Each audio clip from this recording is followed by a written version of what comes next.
saya lihat luar biasa ya, karena DPW maupun daerah yang hadir hari ini dengan di tengah-tengah ya proses recovery ekonomi, kemudian pasca COVID ya, dan mereka juga secara ekonomi yang lain tidak bisa saja beragam ya, ada yang lagi mengkonstruksi kembali ekonominya di daerah, hadir di sini dengan biaya sendiri, itu luar biasa. Itu yang poin yang pertama. Yang kedua, dari aspirasi mereka dari daerah-daerah itu memunculkan bahwasanya pendekatan adat ini lebih kuat untuk menjadikan sebuah relasi antara pusat pemerintah dengan daerah-daerah. Poin yang saya dapat dari aspirasi pandangan umum setiap daerah kemarin punya potensi masing-masing dalam model-model ekonomi yang dibangun oleh mereka, tapi belum menjadi sebuah model modernisasi tadi. Maka stimulusnya adalah ada kolaborasi berkaitan dengan Lemtari dengan pihak-pihak yang akan di MOU-kan menurut saya, sehingga struktur di Jakarta ini DPP katakan demikian, Lemtari dengan berapa kementerian, bahkan di privat sektor atau di BUMN memberikan kerjasama ini, dan nanti turunannya di bawah yang tadi kita inginkan modernisasi kemitraan baik badan usaha adat dengan privat sektor dengan BUMN di bawah, maka sesungguhnya kelompok ini kelompok modal sosial yang kuat gitu loh. Dan aspirasi itu kelihatan dengan cara datang saja mereka dengan biaya sendiri. Begitu mereka semangat ya, jarang itu di zaman sekarang ada hal-hal demikian ya. Dengan semangat hari sampai hari ketiga hari ini cukup semangat untuk mendapatkan materi-materi yang sebenarnya itu menjadi kesadaran dan modal psikologi politik ya, secara personil maupun secara kelompok yang akan punya hope ya, harapan ke depan. Mereka meyakini ini salah satu kontribusi kita kepada negara. Sebenarnya ini kan sudah terjadi di dalam era kolonial ya. Saya katakan kolonial, jadi pendidikan budaya itu kadang-kadang saya ambil konsep evolusi budaya. Kita tidak meyakini konsep Johnson ya, dalam teori ekonomi politik dibangun oleh Jepang maupun yang lain dan negara-negara Korea. Dari mulai identitas mereka secara ekonomi mereka lakukan dengan merek-merek bentuk-bentuk kosakata yang ada di lokal dan adat mereka sebenarnya. Katakan juga hari ini bahasa Inggris kan bahasa adat. Hari ini Indonesia punya bahasa Indonesia yang secara umum bahkan bahasanya beragam ya dari daerah itu. Maka sebenarnya ini persoalan terminologi dan bentuk-bentuk budaya, evolusi budaya tadi. Saya juga mengetuk kalau memang keberadaannya sama, sehingga menurut saya hari ini semua warga negara itu punya suku, ya, tidak mengenyampingkan suku manapun, baik suku yang sudah naturalisasi kata demikian ya, tidak membedakan suku apapun di Indonesia punya adat sendiri gitu. Seperti hari ini juga bentuk kekeluargaan ya, adat itu kan bentuk kekeluargaan dasarnya, karena kekeluargaan itu dari turunan-turunan yang memelihara secara genetis atau sosiobiologinya dibangun oleh budaya mereka sendiri menjadi ketahanan untuk generasi yang akan datang. Maka Indonesia hari ini untuk mempertahankan turunan-turunannya tentu saja ini menjadi kekuatan, dan harus ada kesadaran dari tidak memberikan jarak lah bahasanya. Selama ini kan ada pandangan, persepsi adat itu kuno, adat itu ya sudah ada, dan bahkan seperti itu, bahkan situsnya tidak kita jaga. Maka hari ini saya juga melakukan gerakan restorasi tentang adat di daerah kita. Simbol-simbol istana kesultanan dihidupkan lagi sebagai modal wisata lokal, wisata religi, wisata spiritual, wisata budaya gitu ya. Dan ini kan sudah bisa menjadi modal negara, dan hari ini tidak ada pembeda sebenarnya. Persoalan ini kan masalah persepsi yang ada di pikiran kita, yang selama ini mengenyampingkan adat ini adalah kelompok yang tersingkir. Kalau kita kembalikan, karena kelas menengah tadi sudah banyak modern, dan saya juga merasakan kehidupan modern saya juga tidak mengganggu saya masuk dalam adat. Persoalannya saya juga bahagia ketika saya masuk betul itu dengan mengkaji bagaimana tata cara etika mereka yang dibangun secara halus gitu loh. Dan itu menjadi modal kita. Hari ini kan kita menjadikan bahasa-bahasa materialisme berkaitan dengan bentuk-bentuk konkret keberhasilan di situ. Makna filosofis kita tidak kaji. Makna filosofis ada di adat. Dan tatanan bentuk-bentuk hal-hal lain menjaga alam hari ini juga lingkungan tadi adat. Contoh, ada hutan larangan, hutan lindung katakan. Itu kan dari masyarakat adat. Mereka ada lagi danau larangan. Itu kan bahasa adat. Dan itu terbukti hari ini menyelamatkan lingkungan kita, menyelamatkan keturunan kita karena dari pencemaran. dari sesuatu yang menjadi kerusakan dari proses modernisasi yang masif, tetapi tidak melihatkan filosofis terkait lingkungan. Contoh itu, adat sudah mempertahankan itu dari dulu sampai hari ini. Di tempat saya aja 157 hektar diberikan ke LHK kepada kita, hutan adat itu satu ranting pun sekarang tidak boleh diambil gitu loh, karena jadi hutan lindung, dan itu menjadi ketahanan emisi karbon yang perjanjian Kyoto yang sistem global hari ini juga kompensasi. Ada adopsi pohon hari ini, kita buat adopsi pohon, satu pohon dikompensasi 250.000 bagi pemuda yang menjaga pohon itu, dan itu jadi pendapatan bagi mereka yang kelas katakanlah kelas bawah kesadaran, tapi jangka panjang mereka sudah bersekolah, berpendidikan. Ini jadi modal sosial masa depan. Saya kira itu. Jadi jangan ada stigma, adat itu paling jauh, dan itu stigma itu menjadi hari ini terbukti kita tidak lebih sejahtera daripada negara tetangga dalam konteks lain, atau negara yang mengungkapkan UK, katakan demikian, negara maju gitu ya. Dan mereka mengedepankan United Kingdom, kerajaan itu menjadi negara adat. Menurut saya bisa terminologi itu saya bangun hari ini. Karena itu terbukti mereka eksis hari ini, bahkan menjadi sebuah kekuatan dunia hari ini dengan bahasa Inggris itu. Dan hari ini bahasa Indonesia bagaimana eksistensinya, dan kita jadi penetrasi budaya di global, dan secara ekonomi politik juga ada ikutannya.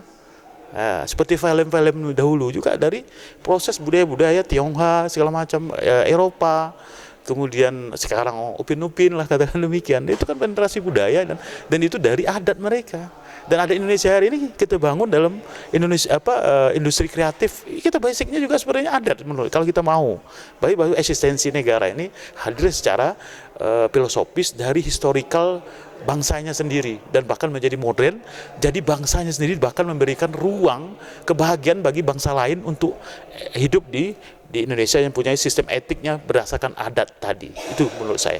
Ya, kita sudah menyiapkan itu dalam musyawarah ya, karena musyawarah nasional adat Lentari ini membuahkan hasil ya, dan itu sudah terjadi kemarin di gedung Nusantara 5, dan kesepakatan itu kita antarkan nanti kepada Bapak Presiden dengan Bapak Ketua Umum ya, Prof. Arief ya, dan Sekjennya Dr. Reddy, dan bentuk pengurus DPP, dan kita pengurus harian, dan bahkan pengurus ketua bidang nantinya setelah siap, dan secara administrasi kita buat grand design yang kemarin dipaparkan oleh Pak Sekjen itu, dan kita sudah sepakat bagaimana tata kelola adat yang ke depan menjadi sebuah modal ya, modal kebangsaan kita. Kemudian bagaimana peta jalan berkaitan dengan proses itu menuju tujuan ya, yang kemudian juga ada secara konkret secara dalam struktur negara yang dikemukakan oleh poin bahwasanya harus ada Kementerian Adat. Karena adat itu lahir jauh sebelum Indonesia merdeka. Kenapa tidak ada struktur adat yang dibantu oleh Kementerian Adat? Dan yang kemudian ada Hari Adat Nasional yang sebenarnya itu harus dilakukan karena untuk mewujudkan tentang kebinekaan kita menjadi modal sosial, modal budaya, modal ekonomi yang dikemukakan ke dalam publik oleh negara, disosialisasikan. Maka sesungguhnya negara asing dan negara lain juga mempercayai bahwa kekuatan hubungan komunal kita kuat, dan ketahanan ekonomi politik kita kuat, dan bahkan jadi ketahanan negara. Saya yakin dengan itu, maka negara hari ini saya yakin dan percaya tidak akan menjadi sebuah jarak lagi. Ini menjadi kedekatan yang baik dengan negara, dan bahkan di private sektor juga akan nyaman ketika ada hukum adat. Yang berikutnya adalah restorasi of justice.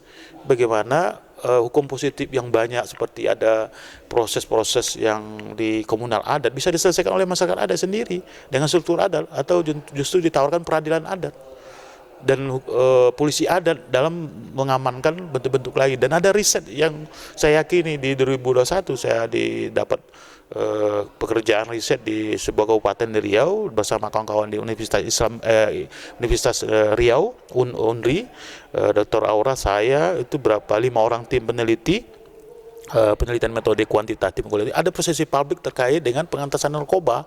Bahkan pengentasan narkoba dipercaya oleh publik di lingkungan Kabupaten Kampar itu, percaya bahasanya mengatasi adat. Karena adatlah dengan ada pertalian, ada strukturnya, dan ada anak kemenakan, ada relasi mereka membimbing anak kemenakan secara baik dan melindungi semacam aib keluarga. Jadi karena ketika aib keluarganya bocor dan dipublish di dalam rehabilitasi, malu mereka. Tapi dengan adat membuat treatment pendekatan, mereka melakukan rehabilitasi lokal atau di antara pemikiran-pemikiran lokal dan bentuk-bentuk herbalik segala macam itu bisa dilakukan, dan itu harapan mereka dalam survei itu. sehingga mereka terjaga cara marwah mereka. Dan ini luar biasa hasil penelitian itu. Dan hari ini saya terketuk untuk itu, dan kemarin juga ada salah seorang peserta yang NGO bidang pengentasan narkoba di dalam anggota Lemtari, seorang ibu-ibu menyampaikan ke saya, ini bagus Pak, oke kita siapkan program konkret itu. Kita bersanding dengan BNN untuk mengatasi narkoba di kalangan masyarakat adat dan lingkungan-lingkungannya dengan cara hukum adat. Dan juga ada larangan berkaitan dengan perkelahian contohnya. Itu sederhana, karena di adat itu tidak ada perkelahian, ya ada musyawarah. Kayak Baduy tadi, pinter dan cerdas, tapi kita nggak mungkin karena tidak ada material yang modern dianggap kuno. Padahal sebenarnya pemikirannya maju tentang lingkungannya baik, dan dia bahagia, mereka bahagia. Seperti Samin juga, di zaman kolonial saya baca buku berkaitan Samin. Itu kan propaganda Belanda, seorang yang pejuang melawan kolonial waktu itu dianggap membalelo, menganggap tidak sejalan dengan Belanda, dianggap orang yang sangat terbelakang, padahal orang pinter. Itu ada sejarahnya dan betul-betul bisa dipertanggungjawabkan itu penelitian itu. Saya tidak penelitian sejarah, saya S3 saya politik, maka sesungguhnya ini kekuatan menurut saya, dan itu dibalikkan fakta-fakta yang sebenarnya sehingga menjadi disparitas gitu ya, jarak antara negara dengan masyarakat adat. Dan hari ini kalau kita teruskan tambah jauh jarak itu, dan bahkan suatu saat kita prihatin akan menjadi kelompok yang jauh masyarakat. Konsep dari historical tadi, konsep ke nilai katakan nilai asli kebangsaan bahasa ke saya, tapi tidak menyampingkan tidak asli dan asli, tapi ada proses evaluasi budaya, tapi jangan terlalu tergurus dan terhidrasi dan habis gitu. Dan kita harus bertahan dalam posisi mengedepankan hal itu menjadi potensi, tidak menjadi potensi konflik, justru potensi pembangunan. Mukernas ini puji syukur mungkin ya pada Tuhan semesta, Allah SWT berjalan dengan baik dan tertib. Kemudian Mahkamah Konstitusi memberikan ruang kerjasama, dan mudah-mudahan kerjasama ini setiap tahun kita lakukan di Mahkamah Konstitusi, karena pasal 18B ayat 2 itu menjadi pondasi negara memberikan ruang kepada kita untuk menata kembali ya tentang kelembagaan masyarakat adat Republik Indonesia, yaitu Lemtari. Maka hasil-hasil dari Rakernas ini menjadi sebuah hal yang perlu diimplementasikan. Saya yakin dan percaya Lemtari akan hadir menuju Indonesia maju. Terima kasih.